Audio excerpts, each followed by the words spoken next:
Kiat-kiat apa saja agar doa kita mudah diijabah? Tentu saja ikhlas, ada 5 poin. Ikhlas karena Allah Subhanahu wa taala. Yang kedua, tidak tergesa-gesa.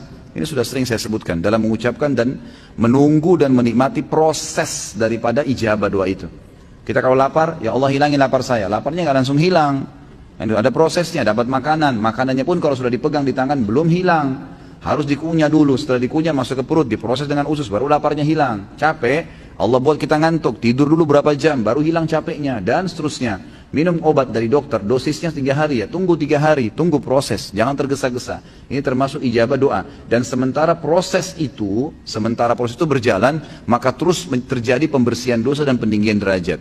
Yang itu. Jadi ikhlas, tidak tergesa-gesa. Yang ketiga itu menjauhkan dirinya dari makanan, minuman, pakaian yang haram. Yang keempat juga menjauhi doa-doa yang haram, ya.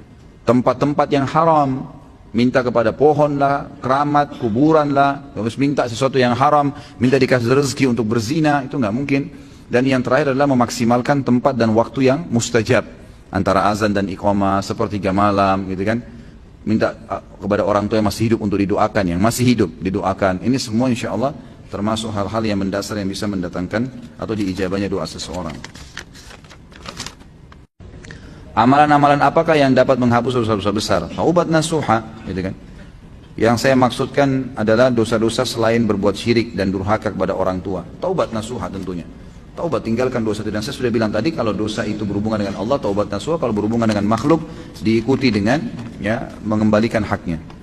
Pak Ustaz, apa hukumnya menggunakan fasilitas perusahaan untuk kepentingan pribadi dan keluarga? Kalau perusahaan bolehkan silahkan. Misal Anda punya jabatan tertentu, lalu kemudian dikasih fasilitas mobil, ini silakan pakai fasilitas mobil, masya Allah. Fasilitas mobil dikasih, gitu kan?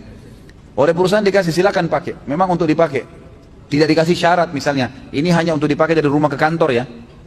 Maka boleh dipakai, terserah untuk kebutuhan keluarga. Atau kalau mau lebih aman tanya, ini mobil yang saya dikasih oleh perusahaan ini, saya bisa pakai untuk kepentingan pribadi nggak? Atau hanya untuk sekedar dari rumah ke kantor? Kepekaan kita bertanya, itu lebih baik, jelas. Oh nggak apa-apa kalau mau keluar, jadi saya kalau mau keluar misalnya weekend, bawa keluarga saya makan, keluar, itu boleh nggak? Oh boleh aja, nggak apa-apa ya, sudah, berarti nggak masalah, gitu kan? Tapi yang tidak boleh ikhwani, ini hati-hati ya, nggak boleh pulpen, kertas kantor dibawa ke rumah, bagi-bagi sama ponakan, bagi-bagi sama keluarga, banyak di kantor saya, ini nggak boleh. Fasilitas kantor nggak bisa, gitu kan? Atau kita pakai telepon sembarangan, nggak boleh. Harus kita tahu yang mana yang boleh-boleh kan, mana yang enggak. Jadi kita bedain, dipilah, hati-hati, itu akan ada konsekuensinya ya. Jadi nggak boleh sembarangan memakai fasilitas kecuali yang dibolehkan saja.